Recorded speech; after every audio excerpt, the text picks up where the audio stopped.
para hablar acerca del inicio del 2023, las perspectivas que hay para el 2023, está con nosotros Carlos Emilio López, diputado por el Frente Sandinista en la Asamblea Nacional. Muchas gracias, Carlos Emilio.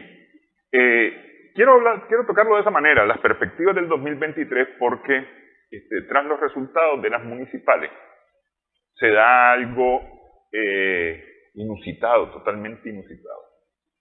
Quedan la totalidad de las alcaldías lideradas por el Frente Sandinista. Es decir, eso nunca se había visto, yo creo que en ningún lado, esa capacidad de lograr el control de todas las alcaldías. Y empiezo preguntándote, antes que hablemos de las perspectivas del 2023, ¿hicieron triquiñuelas los sandinistas para ganar esas elecciones de esa manera? Saludos, Néstor, a vos, a la televidencia de Extra Plus, en este programa Sumando Vigores, que trae una frase, ¿no?, de Rubén Darío. Formen un haz. Una adaptación, sí. Formen un haz de energía ecuménica, júntense todos los vigores dispersos, decía nuestro gran poeta. Y eso es lo que necesitamos en Nicaragua, promover la unidad nacional. Los resultados electorales yo diría que no son una sorpresa. Que el Frente Sandinista de Liberación Nacional haya ganado las 153 alcaldías de 153 alcaldías, es decir, el 100% de los espacios locales, de los espacios municipales, es el resultado de un proceso que Nicaragua viene impulsando a partir del año 2007. 2007, que el Frente Sandinista gana las elecciones y empieza un proceso de transformación en Nicaragua, un proceso de creación de un modelo de desarrollo humano, un modelo de justicia social, un modelo de democracia integral, de democracia económica, de democracia social, y que empiezan a cambiarse todos los indicadores económicos sociales que fueron heredados por los gobiernos neoliberales. Es decir, durante el neoliberalismo no había inversión pública en los sectores rurales. El Frente Sandinista, a través del gobierno, empieza a hacer una inversión en el campo. Durante los gobiernos que regían sus políticas y sus estrategias por el ajuste estructural, iban haciendo cada vez más pequeño el Estado y más grande el mercado. Es decir, el Estado era cada vez más débil, el Estado asumía cada vez menos responsabilidades y el mercado asumía el control del Estado y del control de la sociedad, y eso iba en detrimento de las grandes mayorías, porque entonces la inversión pública en educación era mínima, la inversión pública en salud era mínima, tanto así que durante 3 gobiernos consecutivos libero-conservadores solamente se construyó un hospital, que fue el Hospital Vivian Pela, es decir, el hospital para los ricos. Tanto así que en materia de educación estaba totalmente privatizada y la población tenía que pagar por todos los servicios educativos. Lo dije muchas veces cuando fui procurador de la niñez y la adolescencia, que se cobraba por las prematrículas, las matrículas, las mensualidades, las graduaciones, por todo, ¿no? No había inversión pública en la costa caribe de Nicaragua. La costa caribe era una región totalmente olvidada, que tenía indicadores económicos y sociales muy parecidos a los de África. Es decir, había una situación de extrema exclusión social. Había vulneración colectiva de los derechos de las mujeres, había una feminización de la pobreza, las mujeres estaban excluidas del crédito, estaban excluidas de las políticas sociales, la juventud no pintaba en el escenario de crecimiento del país, había un decrecimiento del país y un decrecimiento para la juventud, no se cumplía con el 6% constitucional, una educación tecnológica elitizada, privatizada prácticamente. Es más, no existía educación tecnológica. Lo que existía era educación técnica y un 3% aproximadamente de los jóvenes tenían acceso a la educación técnica. Un 8% de los jóvenes tenían acceso a la juventud universitaria, a la educación superior. Es decir, 98% de los jóvenes sin educación superior, 97% de los jóvenes sin educación técnica. Entonces, todos esos indicadores, el Frente Sandinista viene a transformarlos por medio de un gobierno de unidad nacional, de reconciliación, un gobierno que es para sandinistas y para no sandinistas, porque todos los indicadores que se empezaron a transformar no es la transformación de la población sandinista. No es la transformación de los municipios con mayoría sandinista en ese momento, sino que es la transformación de toda la nación, es la transformación de Nicaragua. Se empieza a electrificar el país inmediatamente que asume el Frente Sandinista, empieza un proceso de electrificación y se pasa de 2006 de 53% de cobertura de energía eléctrica a un 99% de cobertura de energía eléctrica al año 2021, comenzando el 2022. Ya estamos en 92.0 y tanto, ya sí. Estamos en ruta a llegar al 100% de cobertura de energía eléctrica. Empiezan a cambiarse los indicadores de cobertura de agua potable, de saneamiento básico, de educación, de cobertura de la educación, de cobertura de los servicios de salud. Entonces pasamos de haber construido un hospital en casi 17 años a construirse 20 hospitales en 15 años, es decir, una diferencia abismal. Sí. Pasamos de tener... Además que varias unidades de salud, que eran unidades básicas de salud, se convierten en hospitales primarios. Así es. Es decir, no solamente está la construcción de los hospitales de referencia, departamentales y demás, sino que las unidades de salud elevan su calidad, elevan su categoría, elevan su capacidad de atención. Sí. Y se construye en esa lógica de invertir en salud una disponibilidad de 77 hospitales públicos. Es decir, Nicaragua tiene la red de hospitales públicos más grande, más amplia y más moderna de América Central. Es decir, ningún país de América Central tiene 77 hospitales públicos a disposición de la población. Pero además de los hospitales, los centros de salud, las casas maternas, clínicas médicas especializadas, clínicas para atender el dolor, centros y casas para las personas adultas mayores, para las personas con discapacidad. Es decir, una infraestructura en salud gigantesca. Entonces, frente a un gobierno que invierte en salud, en educación, pasamos del porcentaje que te mencioné en educación tecnológica a tener casi 500.000 protagonistas integrados en el sistema de educación técnica y tecnológica. Ahora sí hay educación tecnológica. Pasamos de tener algunas carreras técnicas a tener 63 carreras técnicas y tecnológicas en el INATEC, que ofrece servicios ahora en todos los municipios de Nicaragua. Entonces, hoy la juventud goza de educación técnica y tecnológica, hoy la juventud goza de educación superior. Estamos hablando de que hoy se cumple el 6% constitucional, es decir, el 6% de los ingresos ordinarios y extraordinarios de la nación se destinan a la educación superior, y eso se nota en la ampliación de la infraestructura de las universidades públicas, se nota en el programa de la universidad en el campo. Es histórico que hoy en Nicaragua la juventud campesina puede acceder a una educación universitaria. Y en su localidad.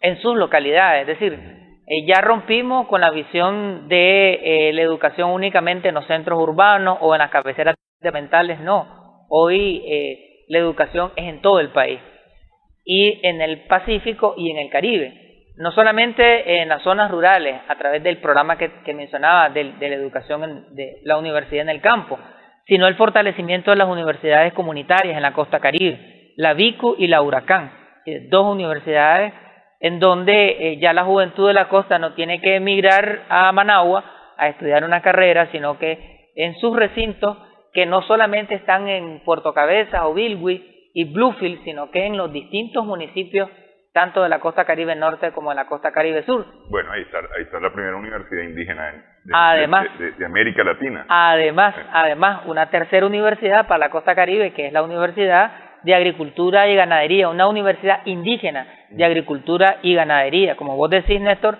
la única en su género en América Latina. Es decir, 3 universidades para el Caribe con carreras de acuerdo al contexto, de acuerdo a las particularidades culturales, geográficas, demográficas, sociales, económicas de la costa Caribe. Un avance, ¿no? Un avance inmenso. Entonces, frente a todos estos avances en todos los campos que puedo seguir mencionando, en producción, en economía, en justicia, etcétera, el pueblo votó por ese avance. Es decir, El pueblo no votó por un discurso.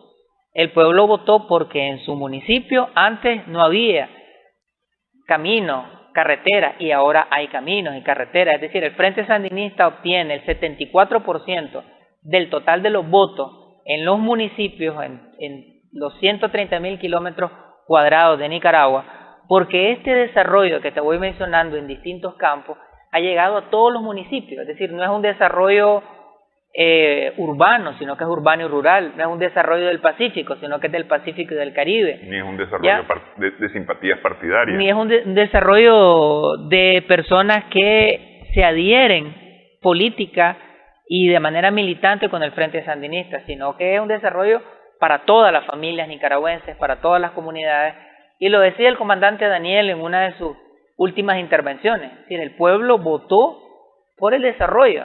Decía él, el pueblo votó por Nicaragua, por esta nueva Nicaragua que tenemos hoy. Entonces, habían antes 2.000 y pico de kilómetros de carreteras, hoy tenemos 5.000 y pico de kilómetros de carretera, es decir, hemos duplicado el número de kilómetros de carretera. Entonces, el pueblo vota en el municipio porque antes la carretera estaba destruida en su municipio. Hoy la carretera está nítida, está bien construida. Y además de carreteras modernas, hidráulicas, además de eso, los caminos productivos, los puentes. Esos puentes gigantescos no solamente son en la capital, no solo en Agua, los ves en la costa Caribe, el último puente en el río Guaobún, que une, ¿no?, prácticamente al Pacífico con el Caribe, porque es un puente que te permite llegar a Bilwi, y que antes pues solamente podías a través a través de la barcaza, ¿no? Pero así como ese puente, hay otros puentes de grandes proporciones en distintos puntos del país. Entonces, esa infraestructura vial moderna que está en toda Nicaragua, el pueblo dice, voto por estas carreteras. Esos hospitales, centros de salud, casas maternas en salud, el pueblo vota por el desarrollo en salud. Esa infraestructura en educación, preescolares, escuelas de primaria, colegios de secundaria, institutos tecnológicos modernos, construidos en todos los puntos cardinales de la nación, el pueblo vota por la educación. Los bonos productivos, los bonos tecnológicos, el financiamiento a la producción, los créditos, las semillas mejoradas, la asistencia tecnológica a los campesinos, a los productores de todos los rubros, productores de café, de cacao, los productores de ganado bovino, de ganado porcino, es decir, los distintos rubros económicos están siendo financiados a través del MEFCA, a través del Ministerio de Agricultura. Es decir, hay un sistema, hoy tenemos un sistema de producción, consumo y comercio en donde está el INTA, en donde está el IPSA, en donde está el Ministerio de Agricultura, en donde está el INAFOR, en donde está, es decir, un conjunto de instituciones que acompañan los procesos productivos. Entonces, frente a esa potenciación de la producción, frente a esa habilitación económica, técnica y tecnológica de los productores, el que produce café en el norte dice, voy a votar por el Frente Sandinista porque aquí está el crédito y aquí está la posibilidad de seguir creciendo económicamente. Los productores de cacao de la costa Caribe Sur votan por el Frente Sandinista. Ok, pero te pregunto, sí, porque mucho de esto está impulsado desde el gobierno central, es decir, desde el Poder Ejecutivo como sí, tal. Y el Poder Ejecutivo ha apoyado a las alcaldías, todas sin distingo, es decir, no sé, pues, es decir, sí, una alcaldía que estaba en manos liberal o de Yátama, sí, hacía, porque había un presupuesto y había un proyecto nacional que incluía el territorio de esa municipalidad. Entonces, ¿se votó por un gobierno central o se votó por un gobierno local? Dejo la pregunta sí, para después de una pausa. Vamos a hacer una primera pausa ya para que nos metamos a las perspectivas del 2023. Estamos conversando con Carlos Emilio López en Sumando Victoria.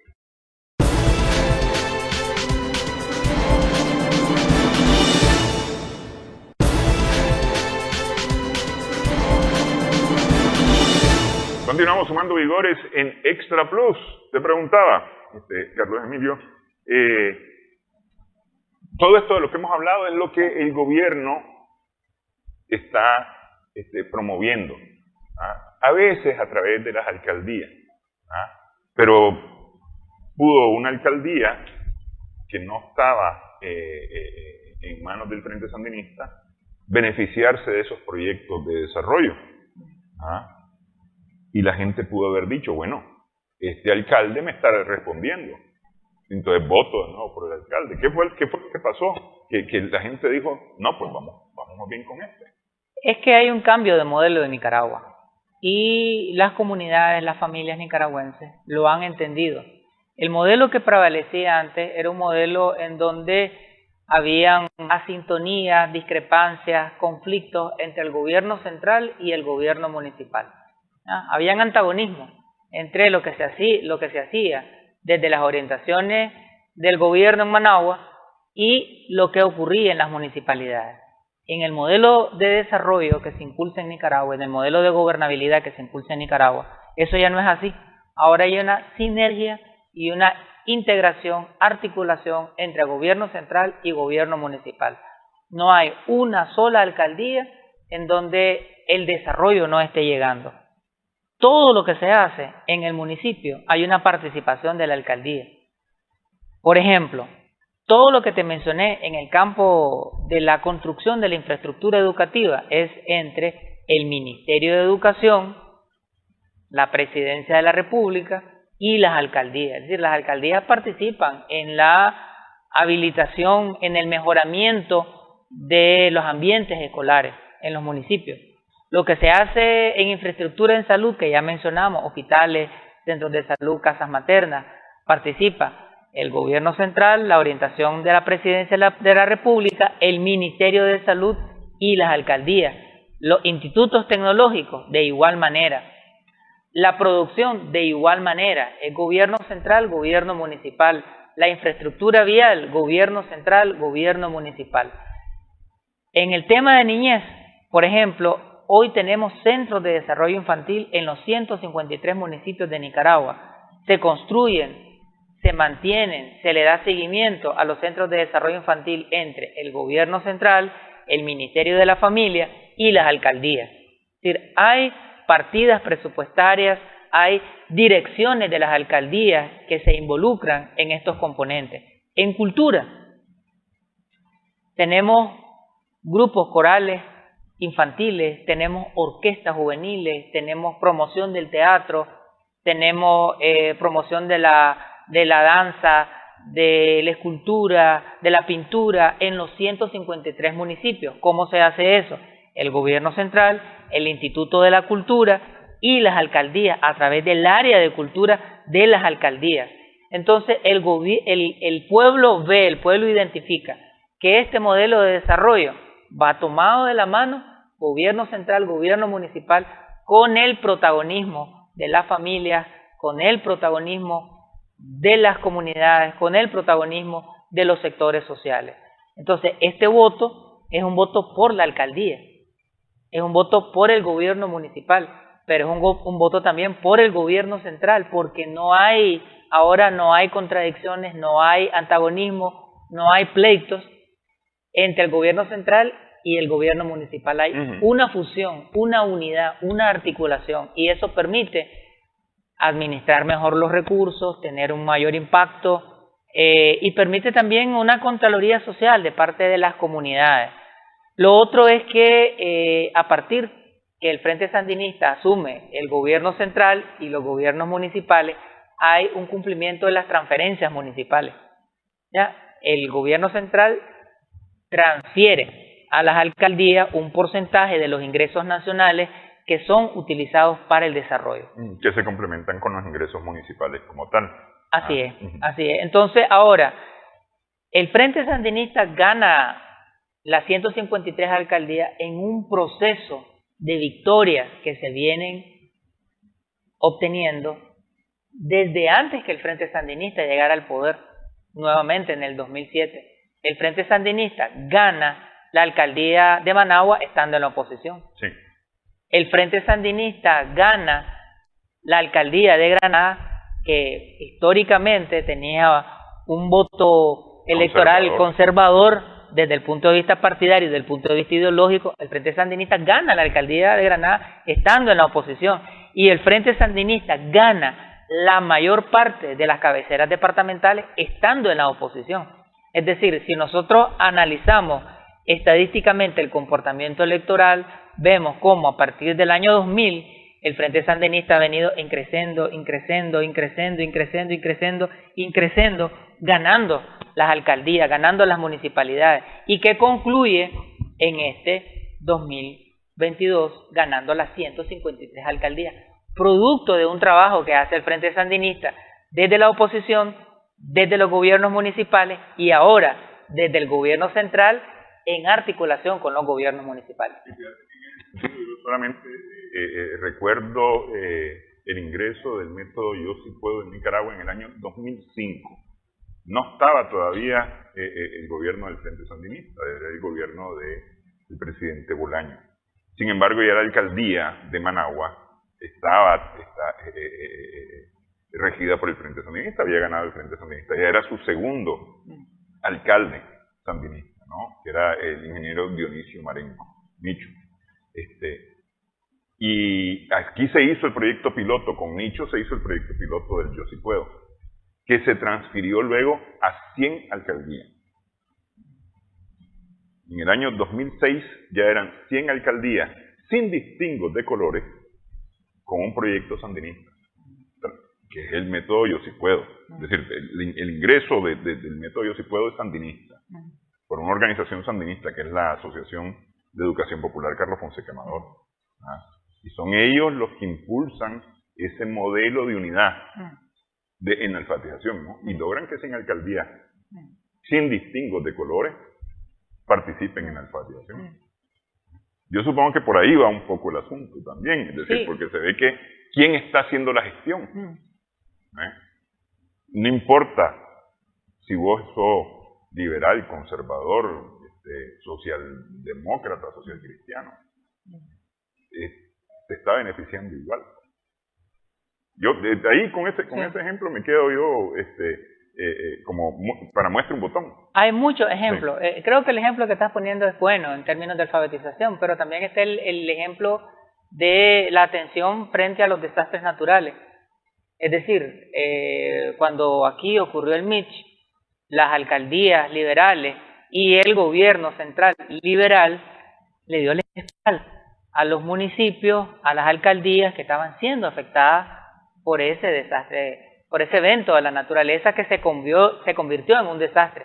En cambio, el Frente Sandinista, como partido, en articulación con la alcaldía sandinista, atendió. El comandante Daniel fue. El Frente Sandinista recogió de manera solidaria una serie de víveres, elementos indispensables para la vida, promovió la organización para el salvamento, para la recuperación de los territorios que habían sido afectados. Entonces, el pueblo observa. El que tiene ojos para ver, que vea, y el que tiene oídos para oír, que oiga. Y el pueblo ha tenido ojos para ver, oídos para escuchar, que el Frente Sandinista, estando en la oposición, ha tenido una conexión con las necesidades, con las angustias, con los reclamos, con los derechos del pueblo. El Frente Sandinista, desde los gobiernos municipales, de igual manera, y ahora el Frente Sandinista, desde el año 2007 hasta la fecha, llevando progreso, desarrollo, bienestar, buen vivir para todas las familias, sin distingo, independientemente, porque el programa Usura Cero es para mujeres sandinistas y no sandinistas. El programa Hambre Cero es para productores sandinistas y no sandinistas. La transformación de la matriz energética del país ha sido para familias sandinistas y no sandinistas. Todos los paneles eléctricos que se han instalado en la costa caribe nicaragüense es para sandinistas y no sandinistas. Entonces, este voto es un reconocimiento a este modelo de inclusión social, de desarrollo, de participación, de protagonismo, porque los presupuestos locales se construyen con la participación del pueblo.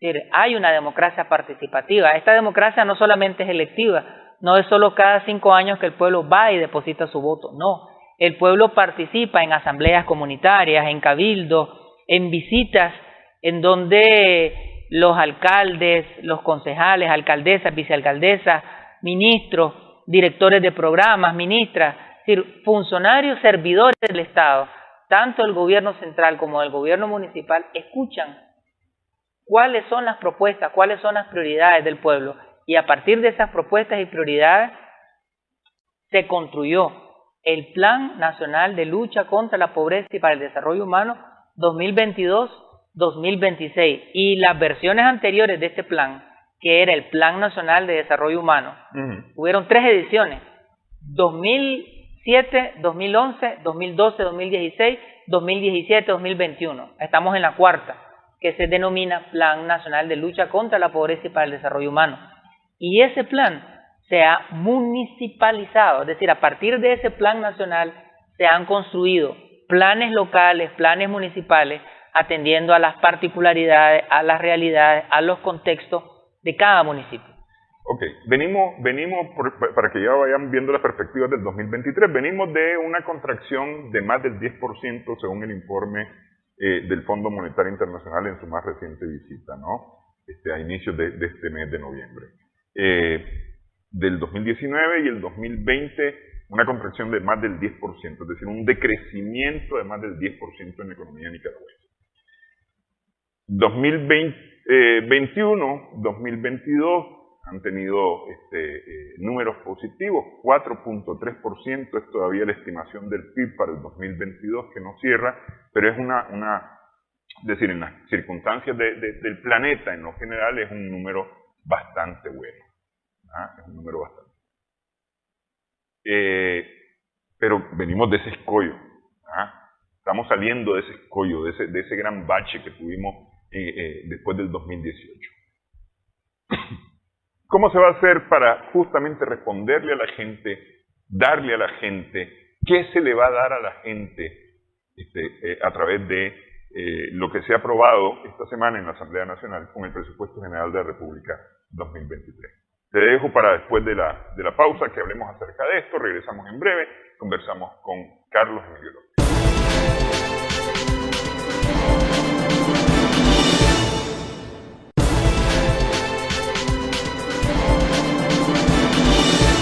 Continuamos sumando vigores en Extra Plus. El presupuesto 2023 es un presupuesto, de acuerdo a lo que se ha hablado y discutido en la Asamblea Nacional durante su aprobación, dedicado a la reducción de la pobreza, total y absolutamente de acuerdo con la proyección o los proyectos y planes del país en cuanto a la reducción de la pobreza. Pero ¿cómo se va a lograr esa reducción de pobreza? ¿Hacia dónde está dirigido este presupuesto para reducir la pobreza? Creo que hay que mencionar de que hay buenas noticias. Hay un escenario positivo para el año 2023. No solamente lo dice el Gobierno de Reconciliación y Unidad Nacional, sino que lo dicen los organismos financieros internacionales. El Banco Mundial, el Fondo Monetario Internacional, el Banco Centroamericano de Integración Económica, BCE, y otras entidades internacionales han expresado que Nicaragua va a crecer entre un 4 y un 5%. Pocas economías en el mundo van a crecer en esas proporciones. Pocas economías en América Latina, la tendencia regional y extrarregional es a la contracción, al decrecimiento. Nosotros ya tenemos 2 años de estar creciendo económicamente. El año 2021 crecimos en un 10% y este año hay una coincidencia entre las estadísticas, las proyecciones que hacen los organismos internacionales y las proyecciones que hacen las entidades nicaragüenses, que consideran que podríamos crecer inclusive hasta en un 5%. Este crecimiento económico es en el contexto de una crisis global, se da frente a una serie de factores externos e internos que los hemos estado venciendo, como los eventos de la naturaleza, los huracanes ETA, Iota y Julia, como la pandemia del COVID, como las agresiones económicas de parte del gobierno de los Estados Unidos y frente a todos los efectos de la guerra en Rusia, ¿no? Guerra que la OTAN está impulsando contra Rusia. Entonces, en todos estos factores, algunos externos y otros internos, los hemos vencido. Los hemos vencido porque en medio de esas adversidades hemos crecido económicamente y vamos a seguir creciendo económicamente. Todas las proyecciones lo apuntan así. No debemos de olvidar que entre el año 2007 y el 2017, 10 años consecutivos, crecimos en un 5%. Y en el 2018 la proyección era que íbamos a crecer en un 7%. Es decir, íbamos a romper un techo, digamos, sí, ¿verdad? Un histórico. Un histórico. Íbamos a llegar a un porcentaje histórico en términos de crecimiento económico. No se dio por el intento de golpe de Estado fallido, que hasta la fecha también tiene sus efectos económicos. Pero bien, 2019 y 2020 se fueron creando paulatinamente las condiciones económicas, financieras, de manejo fiscal, de manejo monetario, de un comercio internacional, de relaciones económicas multilaterales, una serie de estrategias que tiene el comandante Daniel, la compañera Rosario, que han permitido superar todas estas adversidades que te estoy mencionando. Frente a este crecimiento económico, el presupuesto general de la República para el año 2023 cuenta con más de 109.000 millones de córdobas, casi 110.000 millones de córdobas. Es decir, un presupuesto considerable. Si lo comparamos con años anteriores, tenemos mayores ingresos y por primera vez en la historia de Nicaragua, por primera vez tenemos un superávit. Es decir, en todos los años de la historia republicana, Nicaragua siempre ha tenido déficit, es decir, siempre han sido más los egresos que los ingresos. Gastamos más de lo que ganamos, digamos. Así es, pero este año, 2023, por primera vez tenemos un superávit, es decir, vamos a tener más ingresos que egresos, y eso nos permite contar con una disponibilidad de fondos que van a ser invertidos en desarrollo humano. Pero todo el presupuesto está enfocado en reducir pobreza general y pobreza extrema, pobreza crítica, todas las estratificaciones de la pobreza. El 67% del total del presupuesto general de la República va para la lucha contra la pobreza. Esto es educación, salud, protección social, seguridad alimentaria, seguridad humana, ampliación de la cobertura de los servicios básicos, entre otros componentes. Y un 57% va destinado a educación, salud y protección social. Estamos hablando que el 21% del presupuesto general de la República va destinado para educación y un porcentaje idéntico va destinado a la salud. Es decir, el 42% del presupuesto va destinado a educación y salud. Para mencionarte algunas cifras solamente, todos los programas que se han venido ejecutando en los últimos años tienen garantizado financiamiento. El bono productivo, Plan Techo, el programa Amor por los más chiquitos, el programa Usura Cero, el programa Hambre Cero, todos los programas de crédito, el programa Adelante, que es un nuevo programa que está impulsando el gobierno, que tiene montos crediticios superiores al programa Usura Cero, en donde ya no solamente podés financiar una venta de ropa usada, ya no solamente podés financiar una comidería, sino que ahí hay de montos de 100.000 córdobas para arriba. Es decir, ya son montos crediticios considerables, ¿no? Para micro, inclusive hasta medianas unidades productivas o unidades comerciales o empresariales. Entonces, este es un presupuesto que va a permitir incentivar el crecimiento de las exportaciones. Si nosotros comparamos 2006 con 2021, 2022, Nicaragua ha triplicado las exportaciones.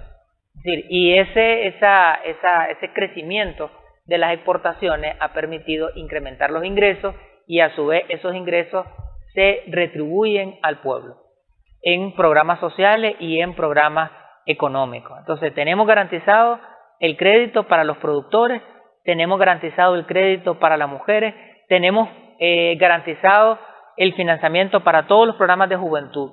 El lineamiento número 6 del Plan Nacional de Desarrollo Humano es potenciar a la juventud, es seguir fortaleciendo las capacidades y los talentos humanos de la juventud para que asuma su rol protagónico de sujeto de desarrollo económico y social.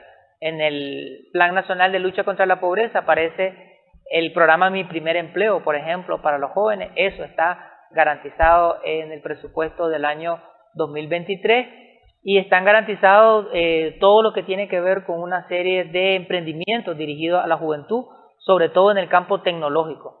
Todo lo que son empresas tecnológicas, ahí tenés el hackathon, por ejemplo, y otras iniciativas tecnológicas que impulsa el gobierno de cara a la juventud, que está garantizado para el año 2023. Y todo lo que tiene que ver con lo que mencionábamos, que se ha venido impulsando en infraestructura vial, en ampliación de la cobertura de energía eléctrica, es decir, ya estamos en 92 puntos y tanto, entonces la tendencia es llegar al 100% de cobertura de energía eléctrica, más de casi unos 200 kilómetros de carretera están proyectados para el año 2023, seguir ampliando el nivel de interconectividad. Ya tenemos en más de 140 municipios interconectividad terrestre. Somos uno de los países con mayor interconectividad terrestre en América Central y América Latina, y la tendencia es llegar al 100% de cobertura de interconectividad municipal.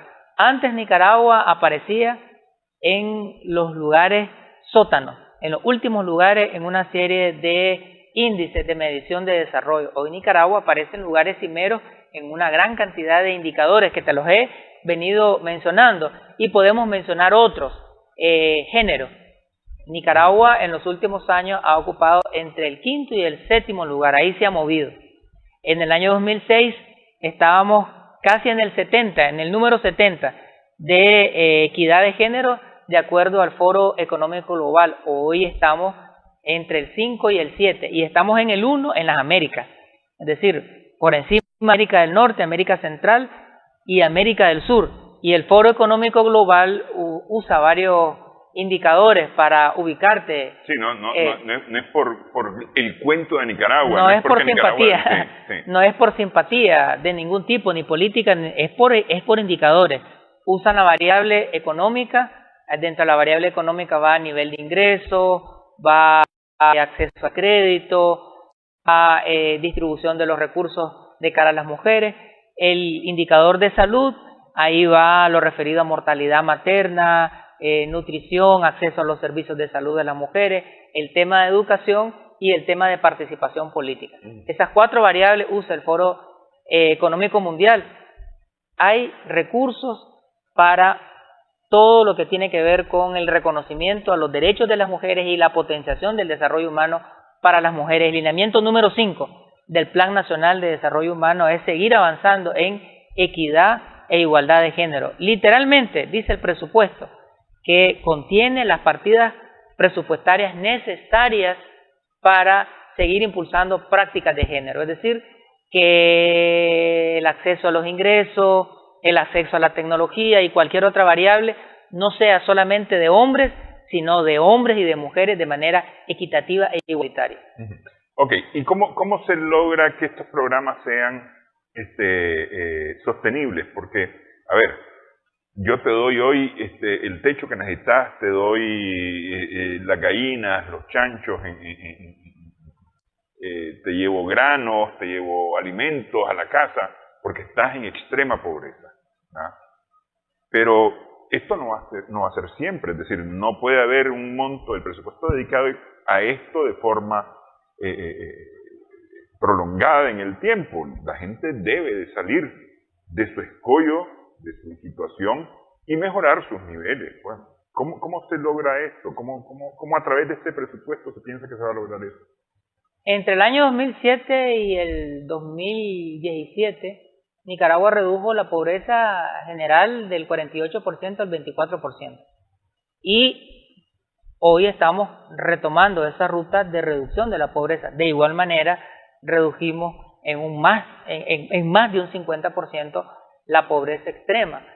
Todos estos programas socioeconómicos tienen un carácter de sostenibilidad, porque va acompañado de la creación de una conciencia social. Por ejemplo, el programa Usura Cero se conforman grupos solidarios de mujeres, en donde cada mujer que integra el grupo solidario asume el compromiso, de tal manera que si una mujer no paga, el resto paga. Es decir, hay usura cero, es decir, no hay intereses como los que tienen los bancos o como las que tienen las financieras, es un crédito, nada más que tiene usura cero, es decir, ese crédito se tiene que pagar. Y entonces, de tal manera que el programa Usura Cero ha sido exitoso porque empezó con 5.000 córdobas, pero la mayor parte de los grupos solidarios pagaron y llegaron a 10.000, pagaron, llegaron a 15.000, pagaron, llegaron a 20.000. Ahora los montos del programa Usura Cero ya sobrepasan los 20.000 córdobas, porque en estos años ha habido pago, porque se ha creado una conciencia social de la importancia de pagar, porque crece la mujer, crece el grupo solidario, crece la familia a la cual pertenece esta mujer y crece la comunidad.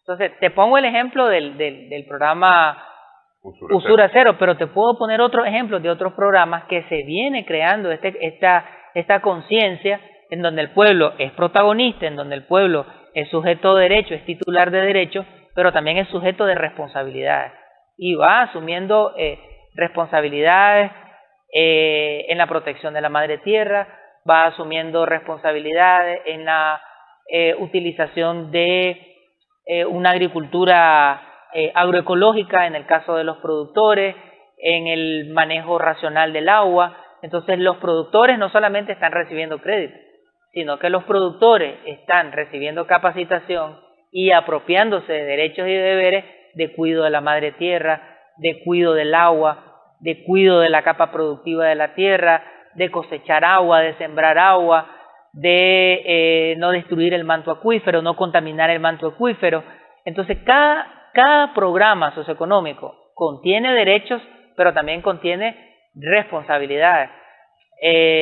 Los centros de desarrollo infantil, todos los programas dirigidos a niñez y adolescencia, ok, el gobierno viene construyendo los CDI, el gobierno viene aplicando vacunas en las comunidades, el gobierno viene aplicando el programa Amor por los Más Chiquitos, que va dirigido a los niños y niñas de 0 a 6 años, pero desde el Ministerio de la Familia hay un programa de escuelas de madres y padres, escuelas de valores, la promoción del cuidado y la crianza con ternura.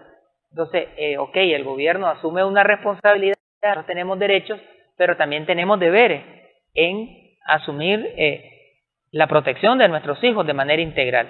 Entonces, todos asumimos una responsabilidad, gobierno, familia y comunidad. Y así, en todos los otros programas que el gobierno va impulsando, hay una responsabilidad.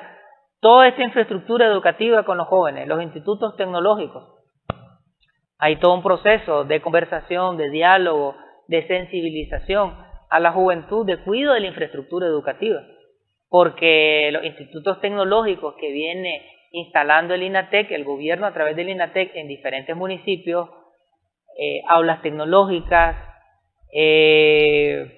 todo lo que tiene que ver con la dotación de computadoras, etcétera.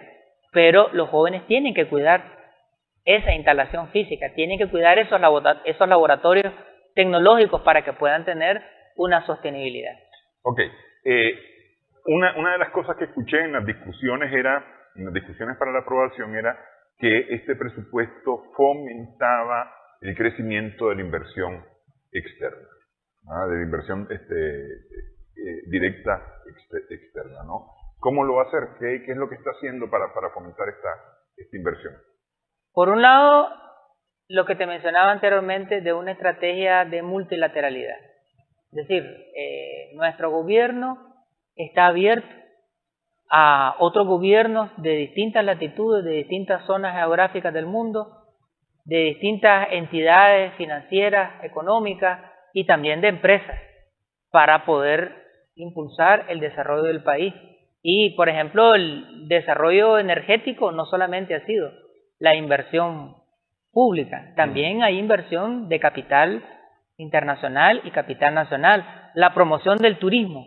El turismo es una de los rubros importantes de captación de ingresos, y aquí nuestro gobierno a través del INTUR está promoviendo todas las formas sanas de turismo: turismo rural, turismo comunitario, turismo social, turismo religioso, pero también hay toda una promoción para que empresas turísticas inviertan en turismo, y hay inversión de capital internacional en Nicaragua en el rubro de turismo. Entonces hay una confluencia entre gobiernos, otros gobiernos solidarios y gobiernos que entienden este modelo de desarrollo que se está impulsando en Nicaragua, y también con empresas internacionales y empresas nacionales. Ok. Se nos va acercando ya el tiempo, y no quiero dejar pasar. Terminó la COP 27, para muchos con muy pocas perspectivas o muy poco exigencias, ¿no? Se logró determinar que hay la necesidad de crear un fondo de los más poderosos, de quienes más han dañado el planeta, para quienes más sufrimos estos daños relacionados principalmente con el cambio climático. Bueno, Nicaragua, ¿qué va a hacer Nicaragua? Nicaragua, que tiene una posición líder en cuanto a estos temas, y se respeta y se escucha la posición de Nicaragua en estos foros internacionales, tiene reservas importantes, no solamente para Nicaragua, sino para la Mesoamérica. ¿Cómo a través de este presupuesto se va a cuidar a la madre tierra? Ese punto es importante, Néstor. Está también dentro del presupuesto general de la República. Es uno de los lineamientos también del Plan Nacional de Lucha contra la Pobreza.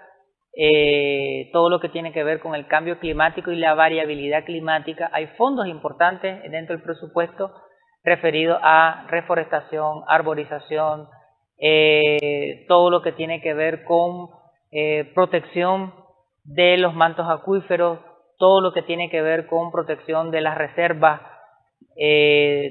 todo lo referido a impulsar un modelo económico armonioso y amistoso con los elementos de la naturaleza, es decir, cuidar la tierra, el aire, la energía, de tal manera que todas las instituciones de gobierno relacionadas a la protección de la madre tierra tienen recursos importantes. El MARENA tiene recursos importantes para el cuidado y la protección de los bosques, el IPSA tiene recursos importantes para lo referido a la trazabilidad de los productos, el INAFOR tiene recursos importantes para seguir protegiendo la capa, el porcentaje de bosque que tiene el país, y seguir recuperando.